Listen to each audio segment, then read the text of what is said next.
Hey everyone, it's Dominique from Blogging My Undies, and today I wanted to talk about acceptance of autism. I don't mean you as a parent accepting, I mean just general public acceptance of autism. And I thought I would share a story. Recently, an ice cream parlor opened up downtown, and the V-Man doesn't really care for it. When we went for the A-Man's birthday Sunday there, so the other week he dragged me, shockingly, we were having Mummy and him day, and he dragged me downtown and then dragged me into the ice cream parlor. And there was a young guy working there, and I'm fairly regular at this ice cream place, and the guy knows me. And he's met the A-Man already, but he's never met the V-Man.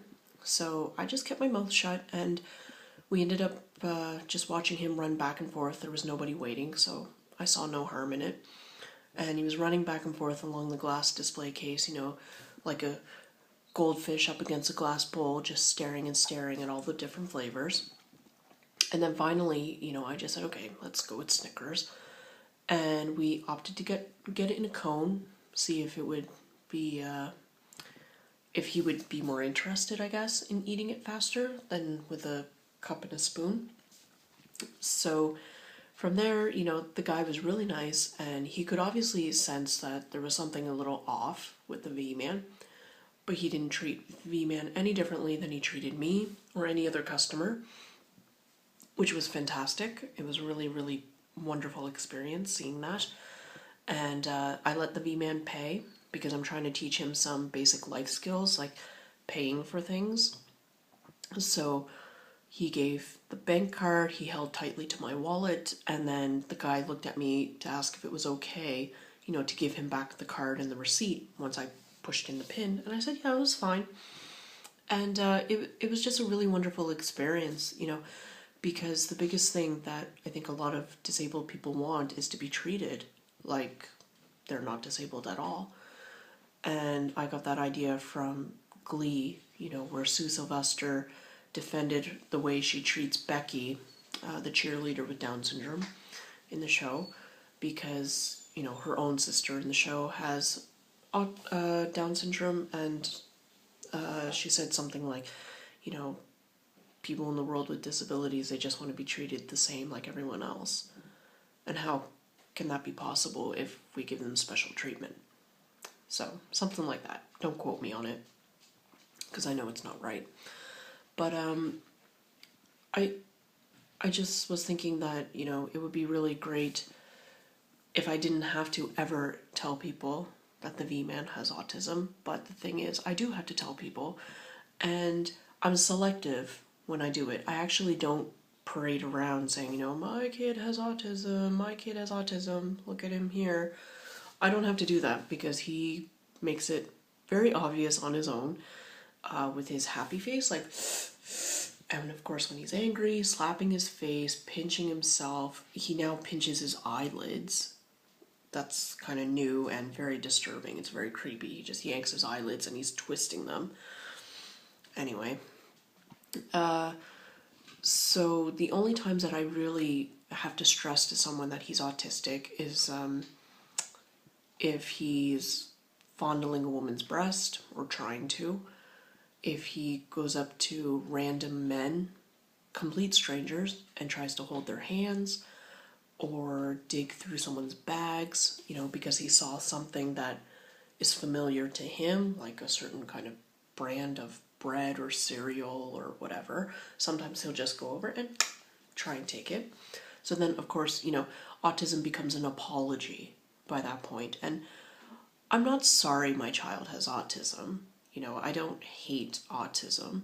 It's just I'm really sorry that you're in an uncomfortable situation, and so are we, because maybe you can't tell what autism looks like, or maybe they don't know what it is, or why that kid is stealing my bread and milk and running away, laughing, or little things like that. I generally, when he was wearing the harness, I didn't tell anybody he has autism. People gave me funny looks, they gave me dirty looks, and, you know, shame on you for walking your child like a dog looks. And I just said, screw it. I have no reason to apologize for wanting to save my kid's life. And when they can see that he's a runner, then they'll put two and two together. That's why we have the safety harness to begin with. Not that we use it now, but anyway. And oh, the biggest one, moving. Whenever we move into somewhere, I usually ask what the other, residents are like in the building, if there's other kids for us to play with, for our kids to play with, and then I usually let them know, because the last thing any landlord wants to know is that, you get a big noise complaint, whatever, and it turns out that, oh, hey, yeah, my tenant's kid has autism. And I think for me, it's just a courtesy thing. Again, that's personal choice, what you want to do. But for us, that's been like the number one thing that I mention is that, okay, just so you know, is it okay? Because he will be upset. The V-man gets incredibly upset whenever we move. We haven't moved in officially 3 years today. It's our 3-year anniversary living here in this specific flat. So that's wonderful. And it's interesting, just to see what kind of person the landlord is as well, and how tolerant they are. And the landlord we have now has been absolutely awesome.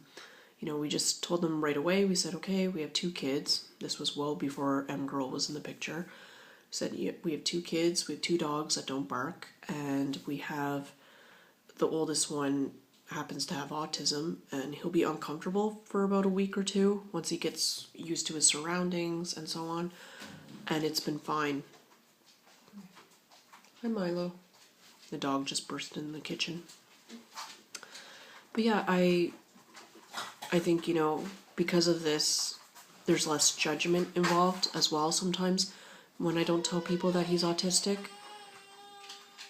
And sometimes baby just woke up. But yeah, it's just been it's been easier for me this way. I don't have to feel like ashamed that my kid has autism if I choose when to tell someone that he's autistic. But anyway, that's just me. I mean, by all means, comment below like what you've done to ease transitions for your kid when you have to move, or new school, or new strangers in your life. I'm very interested to see, what you do in order to explain your kid has autism. Or maybe you don't. That's another possibility. Anyway, I gotta go. B-man just woke up. Anyway, have a good night. Thanks. Bye.